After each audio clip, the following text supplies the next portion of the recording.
نبی پاک علیہ الصلوۃ والسلام نے ایک شخص سے پوچھا کیا دعا مانگ رہے ہو؟ تو اس نے کہا یا رسول اللہ میں اللہ کی بارگاہ میں صبر کا سوال کر رہا ہوں۔ تو حضور فرمانے لگے صبر تو مصیبت پر ہوتا ہے۔ یا رسول اللہ پھر کیا مانگوں؟ آپ ان جملوں اور لفظوں کی گہرائی کو سمجھیں، صبر کے لیے تو پہلے مصیبت آئے گی پھر صبر آئے گا۔ تو یا رسول اللہ کیا مانگوں؟ فرمایا تو رب سے عافیت مانگ۔ مانا کیا ہے؟ مصیبت آئے کیوں؟ اللہ تجھے اپنی حفاظت کے حصار میں لے لے، وہ وقت ہی کیوں آئے کہ جب تیری طبیعت الجھ جائے، جب تو پریشان ہو جائے، جب تو اللہ سے عافیت مانگنا۔ جب تو عافیت مانگے گا تو اگر کبھی مشکل آئے گی بھی نا تو خدا پھر اپنے فضل سے مشکل سے نکلنے میں رستہ بھی بڑی جلدی عطا فرمائے گا اور تیرے اوپر فضل فرمائے گا۔ عافیت سے بڑی نعمت کوئی نہیں اگر کسی کو میسر آئے تو۔ ایک بزرگ تھے، ہر وقت اللہ سے عافیت مانگتے تھے، ہر وقت اللہ سے عافیت مانگتے تھے، ہر وقت عافیت مانگتے تھے۔ لوگوں نے پوچھا، لوگ ان کو صالح جانتے تھے، نیک سمجھتے تھے کہ حضور آپ اور کوئی دعا مانگتے نہیں، عافیت ہی مانگتے ہیں۔ فرمانے لگے میں مانگا کرتا تھا شروع میں، بعد میں خیال آیا اور بھی دعائیں مانگا کرتا تھا، یہ احساس بعد میں نصیب ہوا۔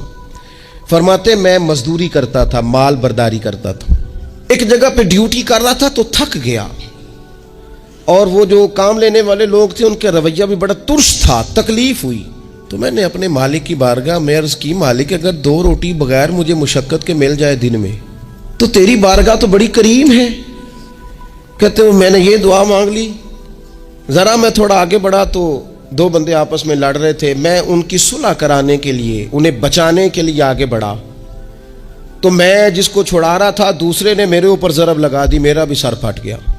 تھوڑی دیر کے بعد وہاں پولیس آ گئی، وہ تینوں کو لڑنے والا سمجھ کے اٹھا کے لے گئے، مجھے جیل ہو گئی۔ 2 روٹیاں بغیر مشقت کے روز ملنی شروع ہو گئی۔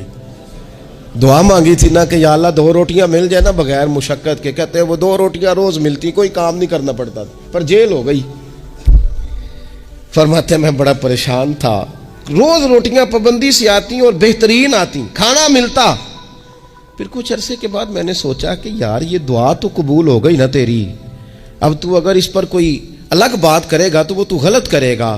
کہتے پھر خود ہی میرے دل میں اللہ نے بات ڈالی اور میں نے عرض کی مالک 2 روٹیاں نہیں، مجھے تو عافیت چاہیے، مجھے تو عافیت دے، میرے اوپر تو کرم فرما، تو نظر رحمت کر، جے ایک قطرہ بخشے مینوں، ایک قطرہ بخشے مینوں تے کام بن جاندا ہی میرا، مہربانی کر عافیت عطا کر۔ فرماتے پھر خدا نے کرم کیا، کہاں سے اسباب بنے میرے جیل سے چھوٹنے کے، کون کون میرے ضمانتی بنے اللہ ہی جانتا ہے۔ فرماتے ہیں دروازے بھی کھل گئے، رزق بھی ملتا ہے، صحت بھی میسر ہے، سجدہ بھی کر لیتا ہوں، سویرے تلاوت بھی کرتا ہوں، شام کو مدینے والے کی بارگاہ میں رج کے درود و سلام بھی عرض کرتا ہوں، میں ممکن ہوتا ہے تو کسی غریب کی داد رسی بھی کرتا ہوں۔ اب سمجھ آئی ہے ربنا آتنا فی الدنیا حسنۃ وفی الآخرۃ حسنۃ وقنا عذاب النار۔ اب سمجھ آئی ہے رب سے جب بھی مانگنا ہے عافیت ہی مانگنی ہے، اس سے کرم مانگ۔ ہم نے محدود دعائیں رکھی ہوئی ہیں، محدود، وہ جی فلانا کام میرا ہو جائے تو بھئی وہ ایک ہو گیا، اس کے بعد پھر نئی ٹینشن بن جائے گی، نہیں میں جی بچوں کی شادی کر لوں جی پھر میں فارغ ہوں۔ آپ شادی کر کے دیکھیں لاگو پتہ جائے گا کیسے فارغ ہوتے ہیں۔ آپ یہاں رکتے کیوں ہیں؟ آپ خدا سے عافیت کیوں نہیں طلب کرتے؟ اس کی بارگاہ سے وہ کیوں نہیں مانگتے کہ جو ایک قطرہ ملے تو دنیا اور آخرت کے سارے کام ہو جائے؟ اس سے اس کی رحمت کا سوال کرے، اس سے اس کے کرم کا سوال کرے۔ اللہ کی بارگاہ میں بھی حاضر ہونا اور جچی تلی اور جناب ناپ تول کر اور محدود چیزوں کا سوال کرنا، مالک سے مانگے، اور وہ جب دیتا ہے تو دیتا بھی بے حساب ہی ہے، وہ جب عطا کرتا ہے تو کرم کے دروازے کھول کے عطا کرتا ہے، ورنہ تو ایک الجھن سے انسان نکلتا ہے دوسری میں الجھ جاتا ہے، ایک گتھی کو سلجھاتا ہے۔ پھر اقبال رو پڑے تھے، کہنے لگے میں عقل کی گتھیاں سلجھا چکا ہوں، یا رب مجھے صاحب جنوں کر دے۔ اللہ یہ بڑا میں نے ہیر پھیر دیکھ لیا، مجھے دیوانہ بنا، اب مجھے جنون ہو، اب میں کسی کے لیے رویا کروں، اب میں کسی کی یاد میں تڑپا کروں، اب میں رات کسی کے لیے میری آنکھیں بیدار رہیں۔ یہ بڑی ہو گئی دنیا داری، عقل کی گتھی حالانکہ نہیں سلجھتی، اور اقبال کہتے ہیں عقل کی گتھیاں سلجھا چکا ہوں، یا رب مجھے صاحب جنوں کر دے۔ اور پھر کہنے لگے بجھی عشق کی آگ اندھیر ہے، اب یہ مسلمان نہیں، یہ خاک کا ڈھیر ہے، تو مٹی بن کے رہ گیا کیا؟ کہاں اپنی ساری توجہات کا قبلہ کس چیز کو؟ میرے عزیزو، اللہ سے عافیت. جب تک یہ مزاج نہیں ہم بناتے کہ مالک سے عافیت کا سوال کریں، اپنے آپ کو اپنے رب کے حوالے کر دیں، اس کی رحمتوں کے سپرد کر دیں، اتنی دیر تک زندگی میں ٹھہراؤ نہیں آتا، قرار نہیں آتا. مشکات میں موجود ہے، اللہ کے پیارے رسول صلی اللہ تعالی علیہ وسلم تیمارداری کے لیے گئے تو صحابہ کرام فرماتے ہیں وہ بندہ نا اتنا پتلا نحیف اور لاغر ہو گیا تھا جس طرح چڑیا کا بچہ ہوتا ہے، کمزوری ضعف طاری تھا. تو محبوب کریم نے اسے دیکھا تو بڑے کریمانہ انداز میں کریم فرمانے لگے، تو کوئی دعا نہیں مانگتا، تو عافیت نہیں مانگتا اللہ سے؟ عرض کی یا رسول اللہ صلی اللہ تعالی علیہ وسلم، میں نے اپنے رب کی بارگاہ میں عرض کی ہے مالک قیامت کا عذاب بڑا سخت ہے، میں نہیں برداشت کر سکتا، تو نے اگر مجھے کوئی سزا دینی ہے تو یہی دے لے، قیامت کو نہ دینا. تو کہتے ہیں محبوب فرمانے لگے سبحان اللہ، او خدا کے بندے تو رب کی سزا دنیا میں بھی نہیں سہ سکتا، اللہ سے یہ بھی سوال نہ کر، تو رب سے کہہ ربنا آتنا فی الدنیا حسنۃ وفی الآخرۃ حسنۃ وقنا عذاب النار. تو رب سے دنیا میں بھی حسنہ مانگ، بھلائی مانگ، تو آخرت کے لیے بھی بھلائی مانگ، تو اس سے عافیت کا سوال کر. تو نے یہ سوال کیوں کیا؟ عرض کی یا رسول اللہ کرم ہو گیا ہے، مجھے سمجھ آ گئی ہے، اب میں اسی طرح ہی کروں گا. عزیز دوستو، ہم کہاں سہ سکتے ہیں؟ ہم دنیا میں رب کی سزا ہم نہیں سہ سکتے، ہم کمزور ہیں تو گرمی نہیں سہ سکتے، شدید سردی نہیں سہ سکتے، شدت کی بھوک لوگ نہیں سہ سکتے، کوئی آزمائش نہیں سہ سکتے.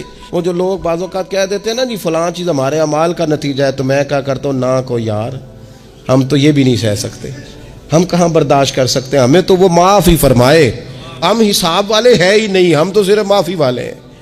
ہم سے نہ حساب پوچھے، اس نے حساب پوچھا تو پھر تو بڑی مشکل ہو جائے گی، اگر اس نے حساب پوچھا تو بڑی رسوائی ہو جائے گی، اگر حساب پوچھا تو مشکلات سامنے دکھائی دینے لگ جائیں گی.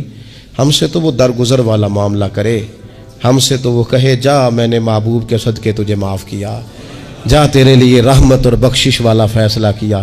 وہ کوئی سبب اس کی رحمت کسی سبب کو دیکھ لے اور درگزر کر لے. یہ جو ہم نبی پاک کی امت ہے نا، تو یہ ہمارے گرد اللہ کے فضل اور اس کی رحمت کا حصار ہے، یہ حصار ہے ہمارے گرد. وہ درویش نے کہا تھا نا کہ کروں شکر کتنا اور کروں فخر کتنا کہ تیرے کرم نے مجھے فائز المرام کیا. دیکھو بنا کے سید عالم کا امتی مجھ کو گناہ سے پہلے ہی بخشش کا انتظام کیا. ابھی میں نے غلطی کی نہیں لیکن مجھے حضور کا غلام بنا دیا، بخشش کا بندوبست پہلے ہو گیا. اپنے مالک سے بیمار بھی اس سے عافیت مانگے، مقروض بھی اس سے عافیت مانگے، بے اولاد بھی اس سے عافیت ہی مانگے، صاحب اولاد بھی اس سے عافیت ہی مانگے، جو دولت کے حصول کے رزق حلال کے خواہش مند ہے وہ بھی اس سے عافیت مانگے، اور جن کی جھولی اس نے بھر دی ہے وہ بھی اپنے رب سے عافیت ہی مانگے. مالک سے جب سوال کرے، ایک بزرگ تھے انہوں نے تو اپنی انگوٹھی میں لکھوا لیا تھا کہ یا اللہ مجھے عافیت عطا فرما، مگر جب بھی دیکھتا ہوں یاد آ جاتا ہے کہ اللہ سے عافیت مانگنی. اپنے مالک کی بارگاہ کے اندر دیکھو، میں نے دیکھا ہے وہ کسی نے کہا تھا کہ تیری خواہش ہے کہ وہ تیری آرزو کرے پوری، اور میری خواہش ہے کہ تیری آرزو بدل جائے. کچھ لوگ ایسی خواہشات بھی لے کے آتے ہیں کہ جو پوری نہ ہو تو بہتر ہوتا ہے. اس لیے آپ کو پتہ ہے موت مانگنا جائز نہیں دین میں. مصائب سے گھبرا کر، مشکلات سے گھبرا کر، زندگی کے مد و جزر سے پریشان ہو کر موت کا سوال کرنا جائز نہیں. کس طرح جائز ہے؟ ان لفظوں کے ساتھ دعا کر سکتا ہے کہ یا اللہ جب تک میری زندگی بہتر ہے مجھے زندہ رکھ، اور جب میرا دنیا سے جانا بہتر ہے پھر تو مجھے اپنی بارگاہ میں بلا لے. یہ بھی کیا ہے؟ یہ بھی عافیت کا سوال ہی ہے کہ یا اللہ رکھ بھی تب تک جب تک رہنا بہتر ہے. نبی پاک نے بھی ارذل العمر ہونے سے پناہ مانگی. ہمارا یہ مزاج بن گیا ہے کہ ہم اپنے حق میں ایسی چیزوں کا سوال کر رہے ہوتے ہیں جو کئی دفعہ ہمیں مل جائیں تو ہمارا نقصان کریں. قرآن حکیم ایک جگہ پہ اللہ کریم نے فرمایا ہے کہ اگر سب لوگوں کو مال دے دوں تو بغاوت کریں، فساد ہو جائے۔ کیا مانا کہ اپنا نقصان کر بیٹھے لوگ۔ ہم اپنے مالک کی بارگاہ میں بعض ایسی چیزوں کے سوالی ہیں کہ جو ہمارے لیے ٹھیک نہیں ہے، ہمیں اس کے کرم پر چھوڑنا ہے، اس سے عافیت مانگنی۔ اور بعض لوگ، کیونکہ میں کہہ چکا ہوں شروع میں کہ ہماری دینی روحانی تربیت نہیں ہوتی اور ہم کہیں سے باقاعدہ اسباق لینے کے قائل ہی نہیں ہوتے، پوری تربیت کا ہمارا مزاج ہی نہیں ہوتا، اپنی عقل اور اپنا شعور اور اپنے حساب سے ہم زندگی کو بتانا چاہتے ہیں۔ اور یہ جو میرا دور ہے یہ ویسے ہی الجھا ہوا زمانہ ہے، اللہ ماشاء اللہ، پتہ نہیں کوئی کیا بول رہا ہے، کوئی کیا کہہ رہا ہے، ایسے جیسے کوئی میلہ لگا ہوا ہے اور کان پڑی آواز سنائی نہیں دے رہی۔ جس کی دکان پر کوئی گاہک نہیں وہ بھی کہہ رہا ہے لائنیں بنا لو۔ ایسا الجھا ماحول ہے اور ایسی آزمائش ہے کہ لوگ بیچارے پریشان ہیں۔ دیکھیں، جب تربیت کے ساتھ انسان آگے بڑھتا ہے نا، ہمارے پاس مقتدا ہے اللہ رسول کا کلام، ہمارا پیشوا ہے رب رسول کا فرمان۔ جب ہم کتاب و سنت کی روشنی میں آگے بڑھتے ہیں تو پھر ہمارے لیے منزل آسان بھی ہوتی ہے اور قریب بھی ہوتی ہے، پھر ہمارے لیے آگے کی طرف سفر کرنا، آگے بڑھ جانا یہ آسان ہوتا ہے۔ آپ غور کریں، جو لوگ دنیا میں کامیاب رہے، بھلا کس طرح کامیاب رہے؟ وہ اس طرح کامیاب رہے کہ انہوں نے نا اپنے رب سے عافیت مانگی، اللہ تعالیٰ نے خود بخود ان کے لیے رستے بنائے۔ آپ تاریخ پڑھیں گے بعض لوگوں کی تو لگ نہیں رہا تھا کہ وہ اتنی کامیابی حاصل کریں گے۔ دیکھ لیں آپ، حضرت غوث اعظم جیلانی رضی اللہ تعالیٰ عنہ بغداد شریف تشریف لاتے ہیں تو ان کی کیفیت یہ ہے کہ پتے کھا کے گزارا کرنا پڑتا ہے، یعنی پیچھے کوئی ایسا بیک گراؤنڈ کسی کا بنایا ہوا ادارہ، کوئی بڑی خانقاہ، کوئی بڑے لمبے چوڑے والد صاحب کے مریدین، کوئی بڑا لمبا سلسلہ نہیں مل رہا۔ ان کو بظاہر پتے کھا کے گزارا کرنا پڑتا ہے، لیکن چونکہ وہ نکلے ہیں اللہ کی مدد کے ساتھ، انہیں اللہ نے تائید دی ہے، فضل فرمایا ہے، تو نتیجہ یہ نکلا ہے کہ 70 ہزار بندہ ایک ایک وقت میں تربیت لینے کے لیے ان کے سامنے موجود ہے۔ یہ اللہ نے اسباب بنائے ہیں، کیونکہ جب رب عافیت عطا کرتا ہے تو پھر اللہ اسباب بھی پیدا فرماتا ہے۔ ہمارا ذہن تو تھک جاتا ہے سیاست کرتے کرتے، ہم تو جناب پوری ترتیب سے ہمیں سلیقہ آتا ہے کس طرح کر کے کس بندے کو کیسے قائل کرنا، پورے طور پر ہم وہ ساری زندگی سیاست کرتے رہتے ہیں۔ وہ خاندانوں میں بھی چلتی ہے، گلی محلے میں بھی چلتی ہے، دوستوں میں بھی چلتی ہے، اور بعد میں پتہ چلتا ہے کہ یہ پتے کھیل کون رہا تھا، اصل میں صلح کرانے والا تھا کہ لڑائی کرانے والا تھا، یہ سب کا خیر خواہ تھا، یہ سب کی ذہن کے اندر فطور کی آمیزش ہی اس شخص کی وجہ سے تھی۔ ہم چونکہ وہ خاص عافیت اللہ سے نہیں مانگتے، ہماری مخصوص سیاست ہوتی ہے سبھی کو راضی رکھو، اس کا نتیجہ یہ نکلتا ہے کہ ایک ٹائم آتا ہے کوئی بھی راضی نہیں رہتا۔ ہم اگر اپنے مالک کی طرف رجحان کریں اور اللہ نے جو ہمیں شعور دیا ہے اس شعور کو لے کر اللہ کی بارگاہ کی طرف بڑھیں، آپ یقین کریں اعلیٰ حضرت بریلوی رحمۃ اللہ علیہ کی کتابیں ہیں، ایک ایک کتاب پر پی ایچ ڈی ہو رہی ہے، اور انہوں نے 150 سال پہلے بیٹھ کر جو کچھ لکھا تھا بین ہی لفظ بلفظ اس کی ضرورت آج محسوس ہو رہی ہے اور آنے والے وقت میں بڑھ رہی ہے۔ لیکن ان کے پاس کوئی ٹیم نہیں تھی، 50 لوگ نہیں تھے جو ان کے پاس بیٹھ کے لکھواتے، اپنا پریس نہیں تھا، ایسے لوگ نہیں تھے کہ جن کو پتا ہوتا کہ کتاب ہم کل چھاپیں گے اور اتنے فیصد یہ مارکیٹ میں نکل بھی جائے گی، ایسا کچھ نہیں تھا۔ کیا تھا؟ اللہ کی مدد ساتھ تھی، تائید ایزوی ساتھ تھی، اللہ نے اپنی عافیت میں رکھا تھا۔ وہ قرآن مجید کی آیت کا ترجمہ کرتے ہیں نا اعلیٰ حضرت، اہدنا الصراط المستقیم، یا اللہ ہمیں سیدھی راہ پہ چلا۔ بہت سارے مفسرین نے کہا اے اللہ ہمیں سیدھا راستہ دکھا، فرماتے ہیں اے اللہ ہمیں سیدھی راہ پر چلا۔ تو کسی نے کہا حضور یہ چلا اور دکھا میں کیا فرق ہے؟ فرمانے لگے دکھانے کا مطلب یہ ہوتا ہے کہ کسی نے پوچھا میں نے گجرانوالہ جانا ہے، تو دکھانا یہ ہے کہ اسے کہا یہاں سے باہر نکلو، روڈ پہ چڑھ جاؤ، سیدھے جاؤ گے، ایک پول آئے گا اسے کراس کرنا، نیچے اترنا، وہاں سے شہر شروع ہو جائے گا۔ پھر اس نے اگر کوئی اندرونی جگہ شہر کی پوچھ لی تو اس کو کہا کہ رائٹ ہو جانا، پھر لیفٹ ہو جانا، پھر آگے کسی سے مزید۔ یہ ہے راستہ دکھانا اور ایک ہے چلانا۔ اس نے کہا میں نے گجرانوالا جانا ہے، تو اس نے کہا ساتھ بیٹھنا میری گاڑی پہ، جہاں تو نے جانا ہے میں چھوڑ کے آتا ہوں۔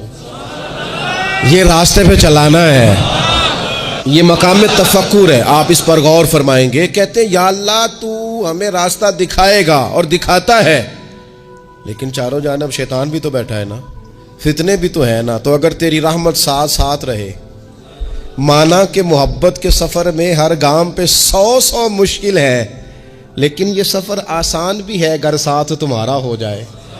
اگر تو ساتھ چلے تو پھر یہ سفر مشکل۔ وہ ہارون رشید نا اپنے محل کی چھت پہ ٹہل رہا تھا، سب سے اوپر والے چوارے پر، نیچے سے حضرت بہلول دانا گزر رہے تھے، اوپر اس کے ساتھ سپاہی بھی تھے، گن مین بھی تھے۔ اس نے کہا یہ بابا تو ذرا اوپر اٹھاؤ۔ انہوں نے ایک ڈولی، ایک ٹوکری سمجھ لیں، اس کو رسیاں باندھ کے نیچے پھینکا۔ نیچے جو سپاہی تھے ان کو کہا کہ یہ بابا جی کو پکڑ کے اس میں بٹھاؤ۔ انہوں نے جبرن تھاما بابا جی کو، اس میں ڈالا، اوپر والوں نے کھینچ لیا۔ 2-3 منٹ لگے۔ ہارون رشید کے سامنے حضرت بہلول دانا پہنچ گئے تو تھوڑے ناراض بھی ہوئے کہ یہ کوئی طریقہ تو نہیں نا بلانے کا۔ ملاقات ہوئی تو کہا کیوں بلایا؟ کہنے لگا ایک مسئلہ پوچھنا تھا۔ فرمانے لگے بادشاہ ہے نا، تیرے مسئلے پوچھنے کا بھی اپنا ہی انداز ہے، پوچھ مسئلہ۔ کہنے لگا بابا پوچھنا تھا کہ آپ اللہ تک کیسے پہنچے؟ حضرت بہلول دانا چپ کر گئے۔ 2-4 منٹ کے بعد کہنے لگے جس طرح ابھی زمین سے تیرے تک نہیں پہنچا، بالکل اسی طرح ہی پہنچ گیا اور رب کریم کی بارگاہ تک، اور وہ بھی جو اس نے کرم فرمایا ہے، ورنہ میں تو نہیں سمجھتا کہ میں پہنچ گیا، وہ بھی اگر تیری خوش گمانی ہے۔ ہارون رشید کہنے لگا مجھے سمجھ نہیں آئی۔ فرمانے لگے تو بادشاہ جو ہے، اتنی جلدی کیسے سمجھ میں آئے گی تجھے بات؟ فرمانے لگے اگر میں تجھ سے ملنا چاہتا نا تو میں ایک درخواست لکھتا، پھر کسی وزیر سے سفارشی سائن کراتا، پھر وہ جمع کراتا، پھر مجھے ٹائم ملتا کہ فلاں دن فلاں تاریخ فلاں ٹائم آ جانا، پھر آ کے میں لائن میں لگتا۔ پھر بھی تو بادشاہ ہے، تیرا موڈ بنتا ملنے کا کہ نہ بنتا۔ جب میں چاہتا تو پتہ نہیں کتنا ٹائم لگ جاتا، جب تو نے چاہا ہے نا تو 1 منٹ بھی نہیں لگا۔ فرمانے لگے میں نے دعویٰ ہی نہیں کیا کہ میں جد و جہد کر کے پہنچوں گا، میں نے تو رب کی بارگاہ میں عاجزی کی ہے، پھر رب نے ہی کرم فرمایا ہے، اسی نے مہربانی کی ہے۔ مانا کہ محبت کے سفر میں ہر گام پہ 100 مشکل ہے، لیکن یہ سفر آسان بھی ہے اگر ساتھ تمہارا ہو جائے۔ اس کے کرم کا ساتھ رہا ہے، اس سے عافیت مانگی ہے، اپنے آپ کو اس کے سپرد کیا ہے تو اس نے کرم کر دیا ہمارا نا جی۔